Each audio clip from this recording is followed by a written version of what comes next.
as Europe warmed up over the French election. A report on the French investigative website Mediapart on March 31 stated that French right-wing leader Marine Le Pen had agreed to take money from a Russian bank to help with his election campaign. Russia's hackers are trying to disrupt the election campaign of Le Pen's main rival, Emmanuel Macron. Russia's interference in the French election has been widely reported in the media. Just as in the US election, France 24 reported, citing Trend Micro. Russia's role in Syria and Ukraine highlights the country's vulnerabilities, and Russia's role in Syria and Ukraine is at stake. The fall of Bashar al-Assad's government stopped. At the same time, in addition to selling arms and welding their own military tactics, the Russian military has served as a means of boosting the morale of the Russian military. Thousands of Syrian rebels have been forced to sit down for talks after Russia's massive bombings killed thousands. But how much has this changed Russia's geopolitical position? George Friedman, a U.S. political thinker, said in an interview that Russia had helped the Americans by intervening in Syria. Because just as Russia does not want the fall of Bashar al-Assad's government in Syria, so does the United States, although al-Assad is not the American favorite. The Americans are not in favor of removing Assad unless they are sure who will replace Bashar al-Assad. As the Russians intervened for Assad, the Americans did not have to side with him. According to Friedman, Russia's position in Syria has not been a headache for Americans. Russia is embroiled in a war in which there is no strong opposition to its aircraft. Syrian rebels do not even have missiles to shoot down Russian planes. The Russian intervention did not bring about much change in the geopolitical context of the region.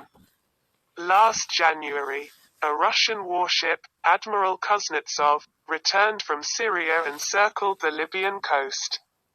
There, the US-backed rebel military leader in eastern Libya, Khalifa Haftar, traveled on a Russian warship.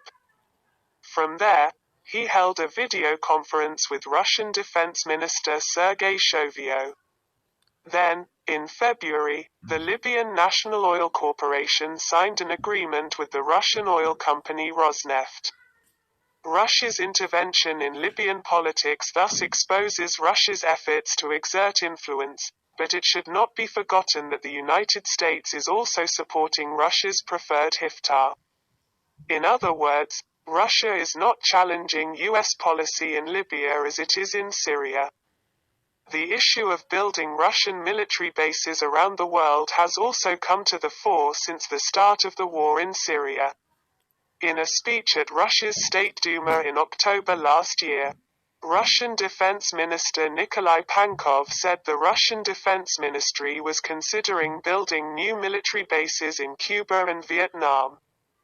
Just as there are questions about how realistic it is to rebuild a Russian base in Cuba after the recent visit of US President Barack Obama to Cuba, there are also questions about how much the use of Vietnam's Cam Ranh Bay naval base will improve Russia's strategic position.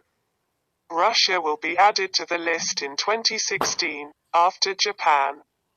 Singapore and France were allowed to use Vietnam's Cam Ranh Bay naval bases, not as big countries.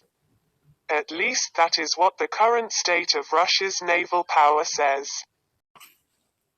Defense magazine War is Boeing reports that Russia's only aircraft carrier has landed at the Kuznetsov dockyard, which will take several years to re-enter the water. In other words, the ship is not in Putin's hands to show prestige at sea in the meantime. However, the magazine also questioned Kuznetsov's performance in Syria. Even after intervening in places like Syria and Libya, far from Russia, Russia has failed to do much in its own backyard, in Ukraine. Ukraine is so close to Moscow that any anti-Russian government there is a threat to Moscow's security. Moscow has been forced into Ukraine, but has not been able to resolve the issue. On the contrary, the sword of US and European sanctions has fallen on Russia because of Ukraine.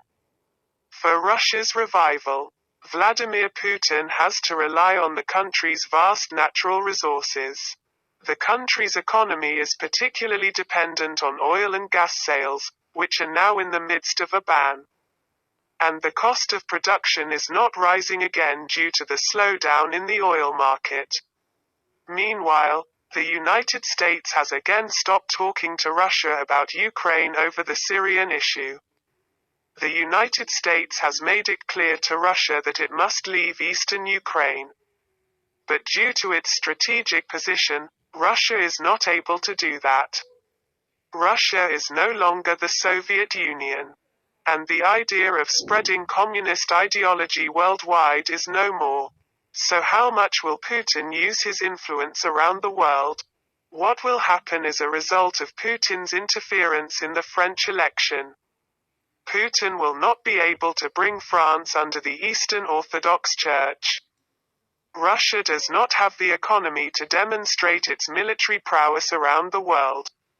All he can ask is that no one outside the Russian Empire would interfere. Putin wants to keep what Russia has now. The rise of Russian influence around the world is nothing more than an attempt to maintain Russian prestige.